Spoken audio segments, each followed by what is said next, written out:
This is Good Morning Indiana, working for you. Right now at 6 on Good Morning Indiana. The calls to end violence in the Hoosier State will get louder at the State House today. We're live with the group planning to meet lawmakers to address violence. 3 Indianapolis schools, currently run by the state, will learn their fate this week. We're working for you with what IPS leaders plan to do with the schools if they regain control. Sniffling and sneezing is common this time of year, but is it contagious? This morning, the advice doctors have to keep your cold from spreading to others. And a new contest will end up giving someone some serious cash, but there are scams to go along with it. We're breaking down what you need to know so you don't waste your money. It is January the 13th, your Monday morning. Thanks so much for joining us. A new week, put away the ark. I think we're looking away at drier days in the day ahead. As you can see, flooding was a big concern in my house this week. It just didn't stop, but luckily we're looking at some drier days. Okay, so you made it out. He made it here. That's the important. I'm going to start sleeping today, Todd. Todd, today we're drying out, right? I know my sump pump was going pretty much nonstop on Saturday morning with the heavy rainfall that went through. And there are still some river flood warnings out there. And unfortunately, we do have more rain in our future at the end of the week. But hopefully, as Raphael mentioned, we can dry out a little bit before that happens. This morning, you're walking out to just mainly cloudy skies. Temperatures are above normal and above freezing this morning as we're sitting in the mid-30s in many locations. And there could be a little bit of patchy drizzle in far northern locations, but it's so light that radar can't even pick it up. But there could be just a little bit out there up towards Logansport, Peru, and Lafayette. Otherwise, everybody's just dealing with lots of clouds this morning. Any significant precipitation, that is well to our north, and it continues to move in that northerly direction. So it's just kind of a quiet and cloudy morning for us. Still that damp feel with all the moisture that we have in the ground throughout the morning hours. Mostly cloudy skies, temperatures into the mid to upper 30s by the noon hour. As the clouds thin this afternoon just a little bit, we should climb into the mid 40s. More on that forecast and look at the rest of the week coming up in just a few minutes. But at 6:02, let's get you updated on the roadways with Lauren. All right, Don, here is a live look right now at traffic to the southwest I-465 at Man Road. We did have a report of a vehicle on fire in this area, but it looks like traffic is moving along just fine. No delays traveling eastbound or westbound, so that is great news this morning. Let's take a look at our traffic now map and plan out your drive heading southbound right now through Hamilton County, starting here at State Road 37, heading to the I-465 ramp system. It's a quick 5-minute drive. No major delays. Of course, we'll continue to keep a close eye on your roads as we inch closer to the rush hour. Today, hundreds from the Moms Demand Action Advocacy Group will come together at the State House for their annual Advocacy Day. Our Kelsey Anderson spoke with one local grandmother about the impact they're hoping to make today. Kelsey, this is an issue close to her heart, so fill us in on what she's talking about this morning. Hey, good morning. Yeah, so 300 members are expected to be here at the State House today, letting lawmakers know that these mothers are wanting to end gun violence here in the Hoosier State. Now, we spoke to a local member who says she joined the group about 5 years ago after a mass shooting. Since joining the group, Kathy Wyman learned gun violence is the #2 killer among children in the United States. She says she doesn't want her children and her grandchildren to live in fear every day, and she said she couldn't sit on the sidelines and wait for someone else to work to make changes. Whether I'm successful or not, whether a group is successful or not, or to what degree we're successful, only time will tell, but at least I can look at my grandchildren and say, I'm trying. Weinman says the group hopes to talk to lawmakers about bills related to gun laws before they come up in this legislative session. She says lawmakers see so many bills during this time that they want to make sure they understand the ins and outs of the bills that they are for and against. Now, members of the group Moms Demand Action will meet this morning at 9:30 at the State Library before heading here to the State House at 10:30. Reporting live, Kelsey Anderson, RTV6. Kelsey, thank you. It is 6:04. A Southwest Side church is fed up with being targeted by thieves. Since the summer, 7 air conditioning units have been stolen from West Moore Street Free Methodist Church. The church's pastor, Dr. Kristen Marble, says that thieves also tried to steal parts off a church van, but instead they ended up just breaking pieces off, creating a bigger bill. Dr. Marble says it's getting expensive to replace what's been taken or broken by crooks, but the worst part is the bad guys are actually hurting that neighborhood. We're spending a lot of time and money and attention and energy focused on responding to all of this instead of being able to serve in the community, which is really what our heart is. The church says they have lights and cameras with motion detectors, but that doesn't seem to be stopping those crooks. The doors will remain closed this week at Country Kitchen Soul Food Place. The restaurant has served the North Side for more than 30 years. The owners say they plan to meet with their insurance company later today. Investigators believe the fire started inside a downstairs office over the weekend. An IFD spokeswoman says the fire caused structural damage to the building.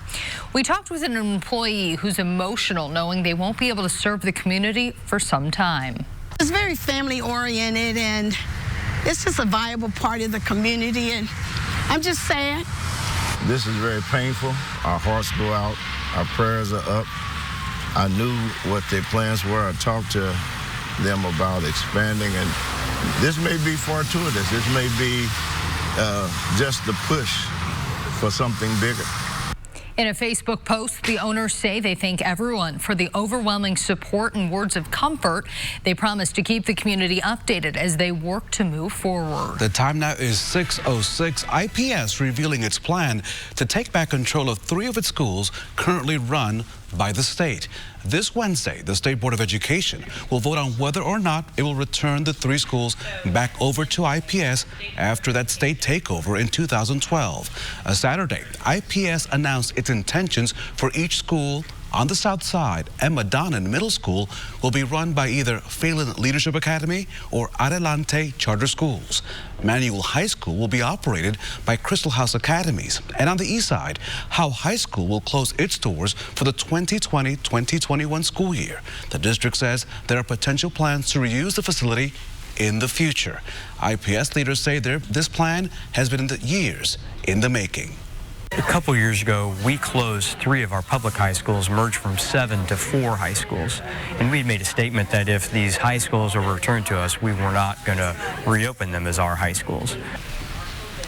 The school students will receive guaranteed enrollment into one of several IPS schools, including Harshman Middle School and Henry W. Longfellow Medical STEM Middle School, and the district's 4 IPS managed high schools.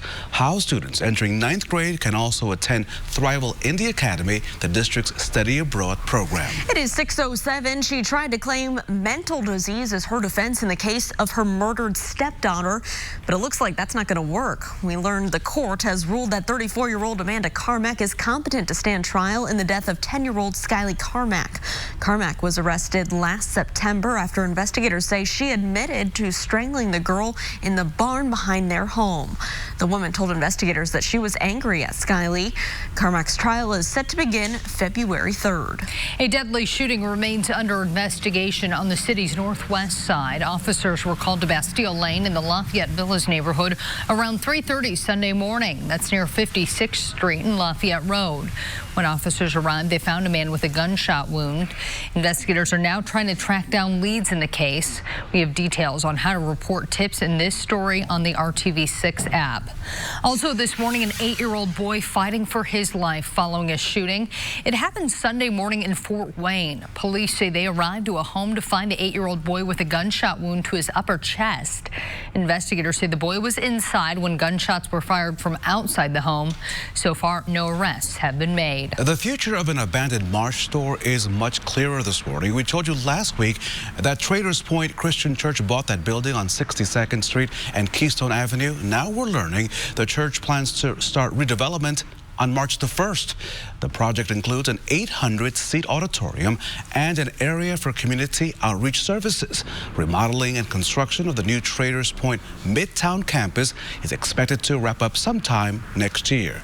You can read more about this project by clicking on this story in the RTV6 app. The end of the college football season is tonight. New at 6:14, we're previewing the big matchup between Clemson and LSU. Sniffling and sneezing is common this time of year, and new at 6:20, we're looking at how it's easy to spread the common cold. And as you walk out the door here this morning, the rain has come to an end. There could be a little bit of patchy drizzle in spots, but overall you're walking out to just cloudy skies and that damp feeling, but the temperatures are above freezing. That's the good news. We're in the 30s this morning, 40s later on this afternoon. We'll talk about that and the rest of this work week coming up in your Storm Team 6 forecast. The time now is 6:09. Stay with Good Morning Indiana. We'll be back here in just a few minutes. It's a Monday only at Ashley Home Store. Welcome back to Good Morning Indiana here at 6:12. We do want to pass along a couple of school delays for you. These just came into the RTV6 newsroom this morning. Listen up. Spencer Owen Schools and Richland Bean Blossom Schools are both on 2-hour delays this morning. Officials with those school districts say the delays are due to flooded roads. So those are out in more rural communities. Keep that in mind. We'll continue to keep you updated if we learn of any more school delays this morning. The college football season comes to an end tonight with a battle of the unbeaten Tigers. Clemson and LSU are waking up in New Orleans this morning just hours before the College Football National Championship. A win for Clemson would be Dabo Swinney's second straight title and third in 4 years. Meanwhile, LSU hasn't played in a national title game since the BCS championship back in 2012. Here's how both teams are feeling leading up to tonight's big game. It's definitely a road game. It just worked out that way. And I mean, it's just, you don't know these things in advance, but I think it's really cool for LSU. A very good comparison, great quarterback, great coaches, great skill players, outstanding technique. Those guys have won 29 games straight. They're doing a lot of great things at Clemson. They're doing a great job of attracting great recruits and developing them. A lot of similarities. Well, the teams will play tonight at 8 o'clock on ESPN. The time now is 6:13, and this morning officials are trying to figure out what started this massive 5-alarm fire that ripped through buildings in Bound Brook, New Jersey. Among the buildings damaged, a pair of apartment complexes that were under construction. Some businesses and homes, at least 2 homes were told. Witnesses say the fire started in one of the unoccupied apartment complexes and then quickly spread. Surrounding streets were closed off, and police asked residents to stay away from that area. No injuries were reported. At 6:14, developing this morning, more than a dozen Saudi servicemen training in U.S. military installations will be expelled from the United States. The move follows a review of the deadly shooting last month in the Naval Air Station in Pensacola. A 21-year-old Saudi Air Force second lieutenant killed 3 American sailors in that shooting. Sources say the Saudis being expelled are not accused of helping the gunmen, but some are said to have connections to extremist movements. A number are also accused of possessing child pornography. Some people in Canada got a scary alert on their phone, but now officials say it was human error. The alert warned residents of an incident at the Pickering Nuclear Generating Station. A follow-up message later clarified, saying there was not an event and that there was no danger to the public or the environment. Pickering's mayor says he wants answers about why and how it all happened. This has a huge impact on our community as a whole, the obvious anxiety that is uncalled for. And I want to know how it happened, and I want to know what's going to be done to ensure that it doesn't happen again. The nuclear facility generates about 14% of Ontario's electricity needs. Today, millions of people will be cleaning up the devastation left behind a massive and deadly storm system that swept across parts of the South. Take a look at this. More than a dozen tornadoes touched down from Texas all the way to South Carolina, some with winds topping 130 miles per hour. While much of the country is forecasted to get a break from that severe weather, the Northwest will see back-to-back storms bringing rain and snow. And thankfully back here at home, we're drying out a little bit. Raphael, I know you had to deal with a lot of flooding. A lot of you at home had to deal with that over the weekend. Todd, what can we expect today as we start a new work week? It's nice and quiet here today. That's the good news. And we have a couple days here that we will have the opportunity to let those river levels go down just a bit. But we do have quite a bit of rain in the forecast for the end of the week. More on that in just a second. Keep this number in mind as you go through this forecast, 35. That's our normal high for this time of year. We're going to be above above that number for much of this week. Always good news when you're talking about above normal temperatures in the middle of January. The forecast high for the day today is 46 degrees. So right now we are dealing with quiet conditions on Storm Team 6 radar. There could be a little bit of patchy drizzle here in northern locations, but that should just be about it. As far as any precipitation goes, here are the clouds that are in place across the entire area. Some snow showers moving through Michigan, and that is just about it. If your travels take you into northern Indiana, right along the toll road, the northern tier of counties, there is a winter weather advisory that's in place. So if you go into northern portions of the state, this for travel maybe here this morning, just know that there could be some slick spots, but anywhere in central Indiana, your temperatures are above freezing, including Indianapolis, which sits at 38 degrees right now. A little bit of a breeze out there out of the west-southwest, currently at 14 miles per hour. The coolest spot we can find, as is typical, is in Crawfordsville this morning at 34 degrees. Bloomington and Bedford, you're at 39. It's also 39 in Greenfield and Muncie, running at 41 degrees. So throughout the day today, we're talking about temperatures that won't do a whole lot here this morning because the clouds will be a little thicker this morning than they will be this afternoon. As those clouds start to thin out, you notice the temperatures take a little bit of a jump back up into the mid-40s for your afternoon high. This evening, if you have plans, it's pretty quiet. We're dealing with just mostly cloudy skies and temperatures that are going to be in the 30s. Now, tomorrow's a decent day. We get a little more in the way of sunshine. With that added sunshine, we're talking about temperatures that are going to be in the 50s across the area. So it's going to be a relatively mild day for us tomorrow with partly to mostly cloudy skies. But the issue is going to arrive in this forecast late in the week. Wednesday, there's the chance of a few very light rain showers. Nothing that I think is going to be significant enough to aggravate the flooding situation. But Friday morning starts off dry. As we go throughout the day, it's Friday afternoon into the evening hours, there could be a brief period at the onset of the precipitation of a little bit of a wintry mix. It should go over to all rain pretty quickly as mild temperatures start to work their way in during the day on Saturday. And then the rain will move out by midday Saturday. But as the rain falls, it could be heavy at times. As the colder air comes in, some snow showers on the backside of the system.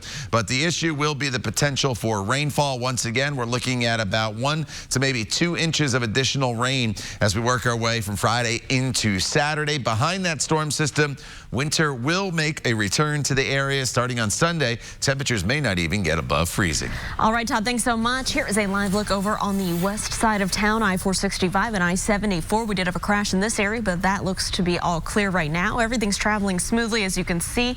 We'll continue to keep you updated, but let's take a look right now at our traffic now map. A new crash to show you over here on the east side. Heads up if you're traveling on the ramp system from northbound I-465, getting off there on I-70. A crash reported in that area. No injuries to report at this time and no delays. So that is good news if you're heading out on the roads at this early hour. The number of reported flu deaths in Indiana has more than doubled in a week. The State Department of Health says 22 people have died from the flu through January 4th. Doctors are reminding you the flu shot is the best way to prevent the flu. This morning they say it's never too late to get vaccinated. Moms and dads, let's talk. When a child comes home from school with a runny nose or a cough, it could be, right, the common cold. But doctors say pretty much everything making your child sick has the potential to spread to others. When it comes to a minor cold, doctors say it's important to teach kids to cough into their elbows and wash their hands frequently. The Cleveland Clinic recommends teaching children to wash their hands thoroughly with soap and water about 20 seconds each time. And doctors say sometimes a child needs to be kept home, not only to recover, but to keep from spreading illness to others. Everything is contagious if it's an infection. Now, whether or not you need medication for it, that's one question. But for the most part, all these infections are contagious, and most times you got it from someone else. It didn't just spring up in you. By the way, a good idea for adults as well to keep all of that in mind. Doctors say that ibuprofen works best to treat a fever, but children under the age of 1 should take acetaminophen. Millennials aren't known to be home buyers, but a shift in the housing market is changing that. Starter homes are making a comeback. Those houses are priced lower, and more people will likely move out of them once they have more money. Builders are putting up these smaller, more affordable homes as demand from millennials picks up. Housing analysts say this also helps address the housing crisis for low to middle income Americans. So these tortoises were nearly extinct in the 1960s. Check them out. They're slow moving, but new at 6:25. We'll show you how one tortoise in particular was huge in helping save almost an entire species. Plusa is your kind of cure. Welcome back. Here is a look right now at traffic over on the east side. You can't see any problems here at I-465 and I-70, but we do have a report of a crash in the ramp system as you're heading northbound there on 465 and getting on I-70. So just be aware of that if you're heading out the door early this morning. All right, we have seen some heartbreaking images come out of Australia here over the past few weeks with those wildfires. But here is something that is a good image. We know the firefighters there have been relentlessly trying to fight those fires. Now those heroes are being honored.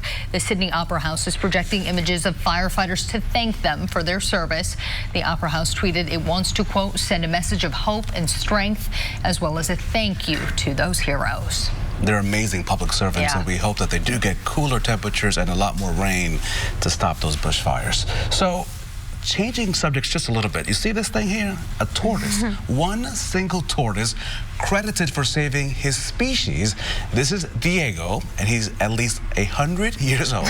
His unstoppable libido, I'm told, is credited as a major season for the survival of his fellow giant tortoises on Española on the Galapagos Islands in South America.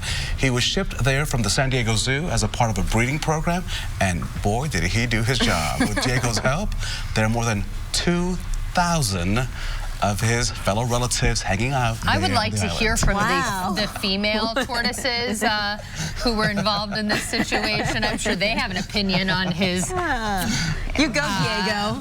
All right. Well, a waitress in Sacramento, California just got a big tip. The tip was for more than $1,800 on a $165 check. Kathleen Moreno says the bill was from a small group of people at Wildwood Kitchen and Bar. Moreno works 2 jobs to pay for college tuition. She says she plans to use the money for some car repairs and send money to help the victims of the Australian wildfires. Passing it on. Very cool. Wow, that's awesome. Yeah. Always a nice story to have those. Okay, some other good news in the forecast back here is it is drying out a little bit after so much rain. Saturday morning, Saturday morning, that rain just kept coming and coming. It was heavy, yeah. My sump pump was going nonstop. Rivers are high. They're still high across central Indiana. They're expected to crest here today, and then they should start to fall as we go forward into the coming days. It's cloudy skies this morning. Temperatures on the cool side. We won't use cold because we're actually above normal. That's the good news.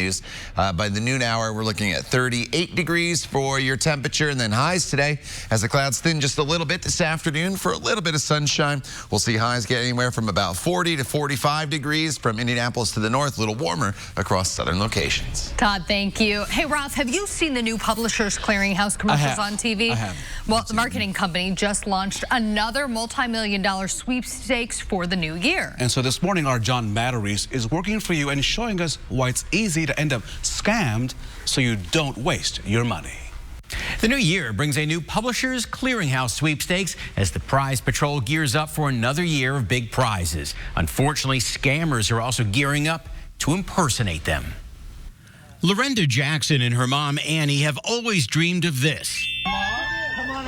The Publishers Clearinghouse Prize Patrol coming to their home.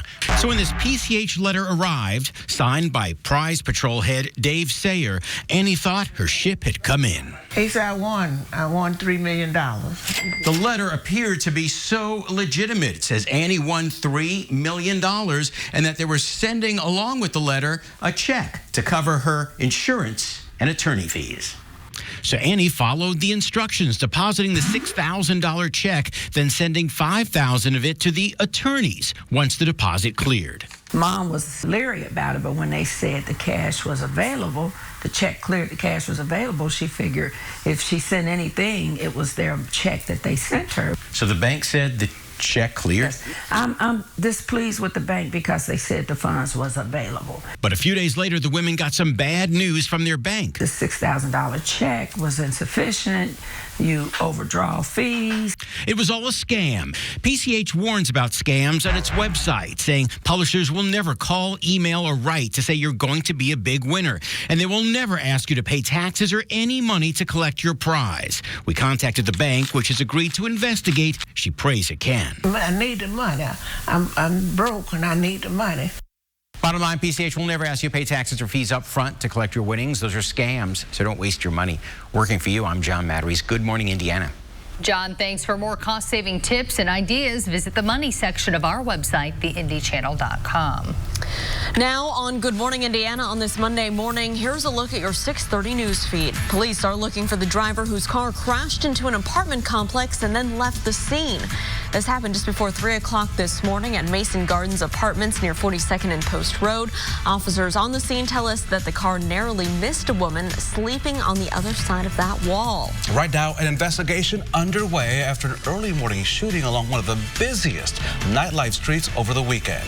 Metro Police say a person was shot just after 2:30 Sunday morning on Mass Ave near East Street. At last word, that victim was being treated at a hospital. If you know anything about the situation, you're urged to call police or Crime Stoppers. State police are also investigating after a woman was shot inside her car on I-70. Police say it happened on the interstate near Keystone Avenue around 4 a.m. Saturday. The woman was hit in the leg by gunfire. State police and SWAT team officers arrived with, or served 2 search warrants, that is, connected to the shooting, but no arrests have been made. Detectives do not believe the shooting was random. The future of a fire department in Owen County could be decided today. The Owen County Fire Territory Board is meeting tonight with about a contract with the Owen Valley Fire Department. That group is made up of mostly volunteer firefighters. They were unable to come to an agreement with the county board for the end of last year. And the doors will remain closed this week at Country Kitchen Soul Food Place after that weekend fire. Fire crews believe that fire started in a downstairs office building and was not intentional. The restaurant has served the north side of Indianapolis for more than 30 years. The owners say they plan to meet with their insurance company later today. They also say they will let the public know how they plan to move forward. And here at 6:30, we want to remind all of you waking up this morning, we do have some school delays due to the flooding out there. Richland Bean Blossom, also Spencer Owen schools, they're on a 2-hour delay today. There was just a lot of water, and I know it stopped by Sunday, Todd, but the rural areas really, those county roads, tough. Yeah, and you have to remember the runoff, right? All these rivers are running downstate, so rivers are still rising even though that the rain has come to an end. They are expected to crest, though, today. That is the good news. A lot of these rivers, at least from Indianapolis to the north, probably not until tomorrow in some southern locations. As you walk out the door this morning, the rain is done. We still have a little bit of patchy drizzle out there, but that is just about it. You need the medium weight jacket this morning. That is just about it. I didn't check the sunglasses. There may be a little bit of sunshine as we enter the afternoon hours, but this morning at least we are locked in with the clouds and they are firmly in place all across the area. And as you look back off to the west, they extend all the way into Iowa. So it's going to take a little while to thin the clouds out. But eventually I do think we get there later on this afternoon while the clouds are in place. This morning temperatures are going to be staying pretty steady in the mid-30s with the skies that are going to be mostly cloudy. And as we continue to deal with these river flood warnings, Storm Shield, a great app to have that'll alert you as the new warnings come out from the National Weather Service with the river heights and when they're going to crest. It's free. You can download it in your iPhone store, your Android, and also has the radar there. We are expecting more rain at the end of the week. More on that coming up in just a few minutes. Todd, thank you so much. As you're heading out on the roads, here's a live look right now at traffic to the northeast, I-465 and I-69. You can see traffic is picking up in that area this morning, traveling up to speed. No crashes or delays here on the northeast side to slow down your commute. Here at 6:32, they tell us they have an uphill battle in the legislature controlled by one party, but that will not stop the Moms Demand Action Group from pushing lawmakers for what they say are gun laws that have bipartisan support. Hundreds of members of the group are expected at the State House today. That's where we find our Kelsey Anderson. And Kelsey, you spoke with the grandmother about what she hopes to see will happen. What did she have to say, and why is this cause so very close to her heart? Hey, good morning. Yeah, so about 300 women are expected to be here at the State House today talking to lawmakers and letting them know that they want to end gun violence in the Hoosier State. And one member we talked to says it's important to her because she wants her children and her grandchildren to feel safe. So we talked to Catherine Weinman, and she says that she joined the group about 5 years ago after a mass shooting. She said the first time she attended an advocacy day, they had just a couple dozen members show up, and now their movement has grown, and she hopes lawmakers will take notice of their large presence.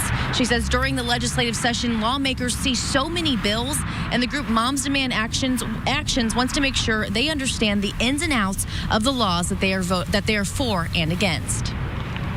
As a group, we hope that the legislators are better informed on gun-related issues, and that we also provide for them a place to reach out if they have questions. We are a research, data, fact-based grassroots movement. She says she joined the group because she couldn't just sit on the sidelines and wait for someone else to make changes on gun violence. So members of Moms Demand Action will be meeting this morning at 9:30 at the State Library before they move here at 10:30 outside the State House. Reporting live, Kelsey Anderson, RTV6.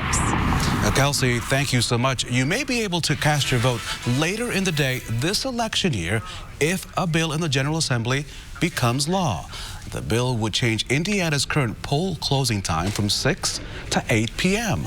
Republican lawmaker Tim Wesco is sponsoring that bill. He says Kentucky and Hawaii are the only states that also close their polls that early.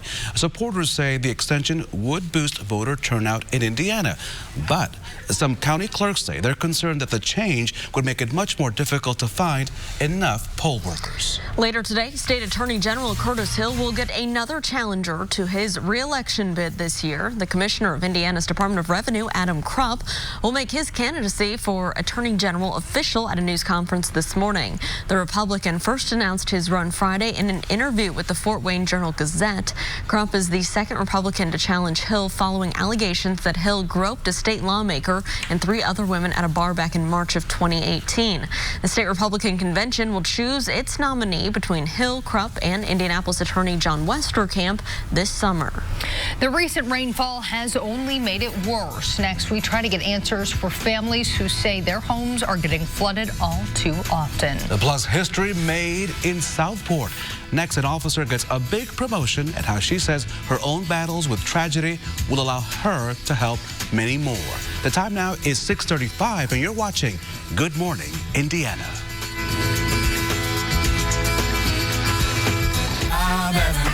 Down on the farm. Welcome back. 6:38 on your Monday, and RTV6 is working to get a resolution for frustrated residents here in Indianapolis. People say they've been trapped inside their homes, their cars flooded out.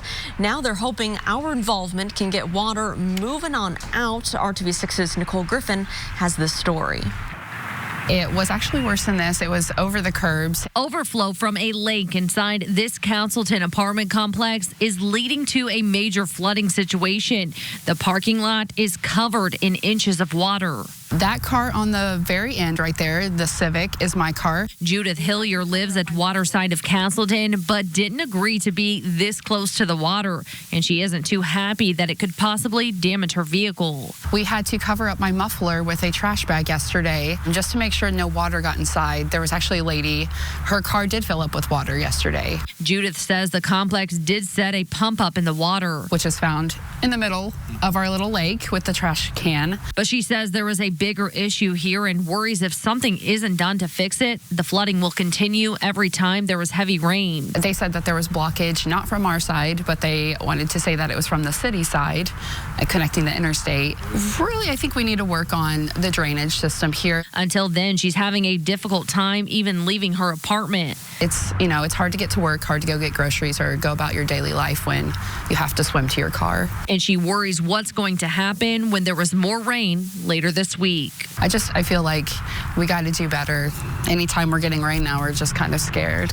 That was Nicole Griffin reporting. Now, we tried contacting the managers at that complex to see what's being done to resolve the issue, but we were told to call back later today. The spokesman for the Department of Public Works tells us the retention pond in question drains under private property into the state's public right-of-way. The city doesn't own anything immediately downstream, so we've reached out to NDOT, and we'll find out who is responsible here.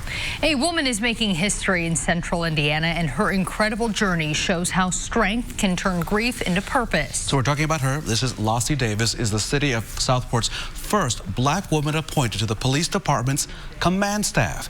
She's been in law enforcement for 3 decades and is now the assistant chief there in Southport. after her son was murdered while attending a basketball camp in Tennessee. Davis, you see, formed Broken But Blessed Ministries, a grief and healing ministry, as well as a book club. And Davis is committed to promoting better relationships between people in the community who may be at odds. One thing we have to learn how to do, we have to learn how to live and work together as brothers and sisters in this world. Because if we don't, we will perish as fools if we don't learn how to live together and work together in this life. Through her ministry work, Davis also wrote a book in memory of her son called God's Purpose for My Pain. Davis was among the police leaders to lead a prayer at Friday's Prayer for Our City event at the City County building. The rain and warmer temperatures over the weekend made it feel somewhat spring-like here at home. But coming up, how extreme weather conditions are impacting people all across the country. Let's check it now with our very own Todd Clausen. Good morning. Raphael, good morning to you. As you take to the roadways here this morning, you're walking out to lots of clouds. Temperatures are above freezing, though. That is the good news. And mostly cloudy skies this afternoon with temperatures in the 40s. However, more rain is heading our way. There's a moderate chance on Wednesday and a high chance on Friday, which could aggravate the flooding situation across the area. We'll talk more about it coming up in your Storm Team 6 forecast. The time now is 6:42. Stay with us. We'll be right back. Visit the Hiring Hoosiers job board. Welcome back. 6:44 here on your Monday, and traffic's really busy here up on the north side. This is a live look at I-465 and Keystone Avenue. Still moving in that area. Just a reminder for you as you're heading out the door this morning, still may have some areas of flooding from over the weekend. We know Spencer Owen schools and then also Richland Bean Blossom are on a 2-hour delay due to flooded streets. So watch for those flooded roads throughout the area here in central Indiana. We lived through extreme weather extremes late last week. The unseasonably warm temperatures and then those 2 days of just heavy, unending rain.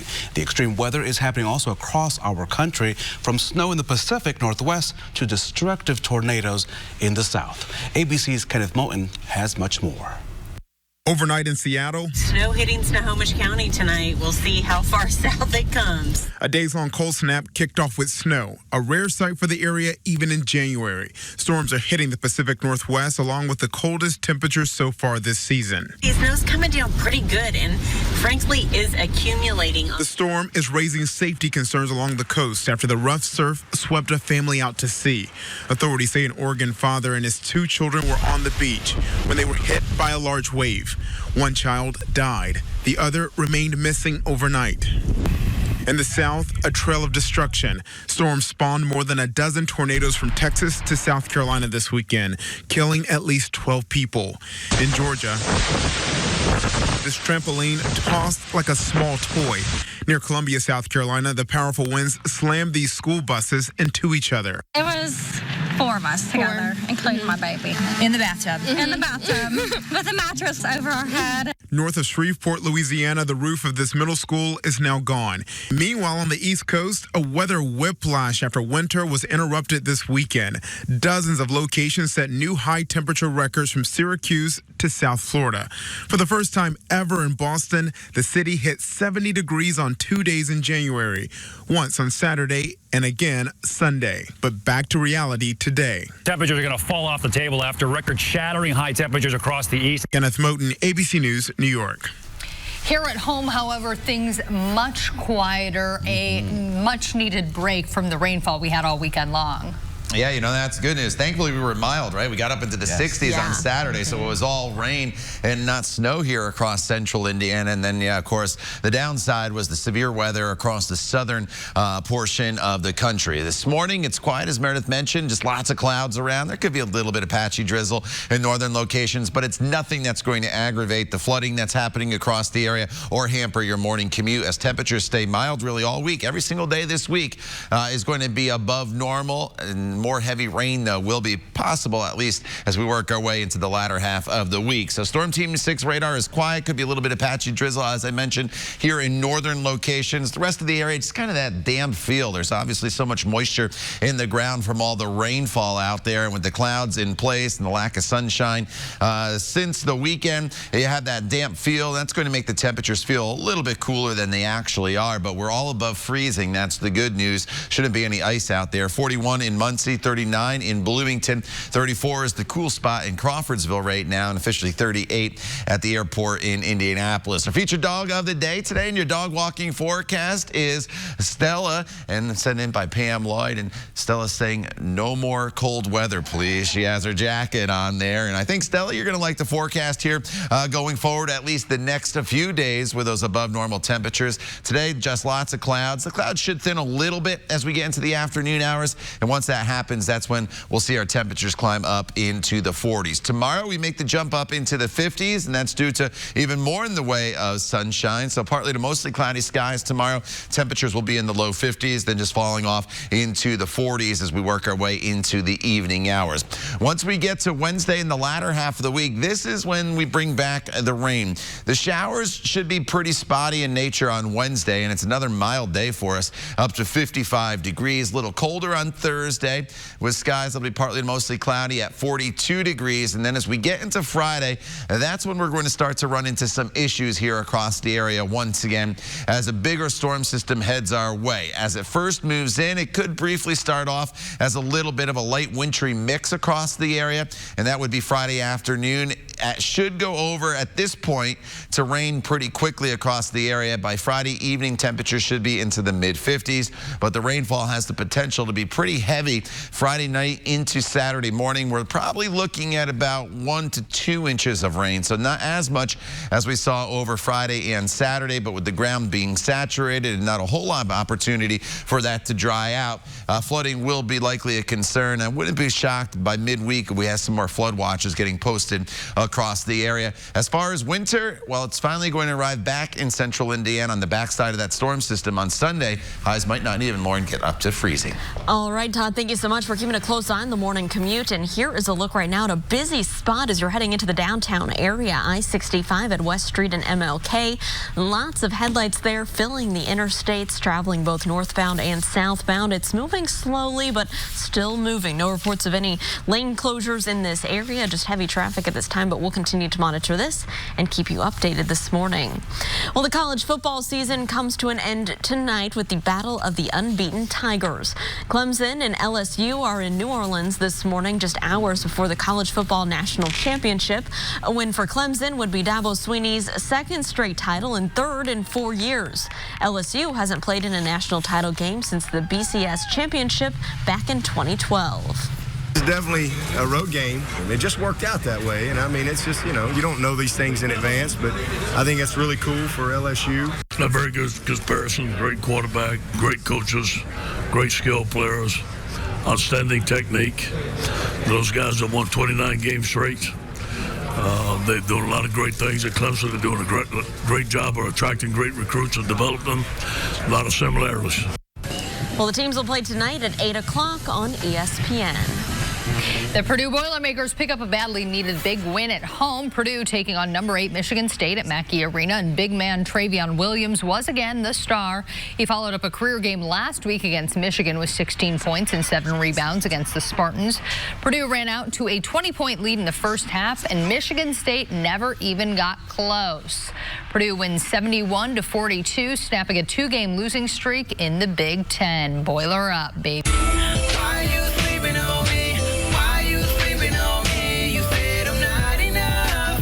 But you don't matter anymore. Some people are still sleeping on the Pacers, missing big stars like Victor Oladipo, Domantas Sabonis, and Malcolm Brogdon. Both Sabonis and Brogdon are questionable again tonight as the Pacers host the Phillies 76ers at the Bankers Fieldhouse. The Sixers are also missing their big star Joel Embiid due to an injury. The two teams jockeying for possible playoff position. Tip-off at the Fieldhouse, 7 o'clock tonight. Well, you'll get to see the trophies handed out only on RTV6 next month. Coming up today on Good Morning America, the big reveal of this year's nominees live as it happens. She didn't get the big money, but coming up, we'll show you how a woman's viral game show gaffe has made her family a big winner in another hot and spicy way. We'll be right back. Hoosiers only on RTV6.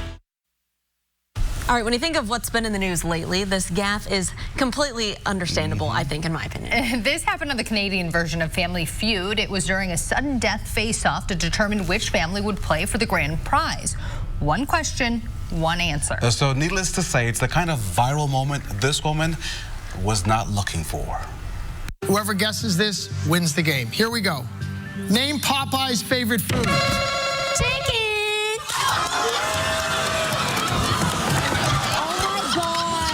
Show me chicken! Spinach, Jerry. Show me spinach!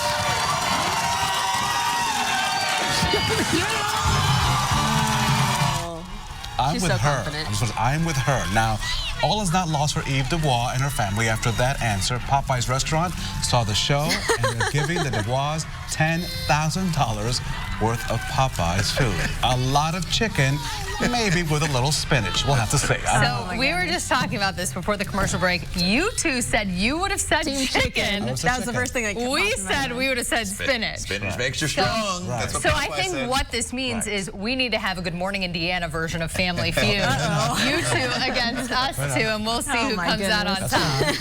The millennials versus the others. I don't think you. Hey, yeah, right?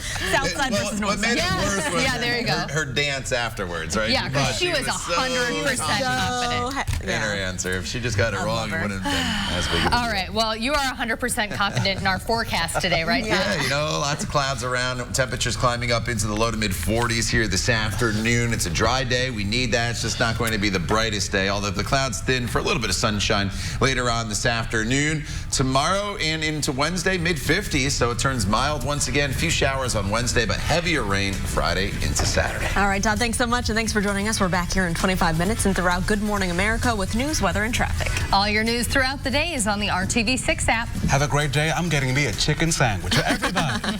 We'll see you tomorrow morning.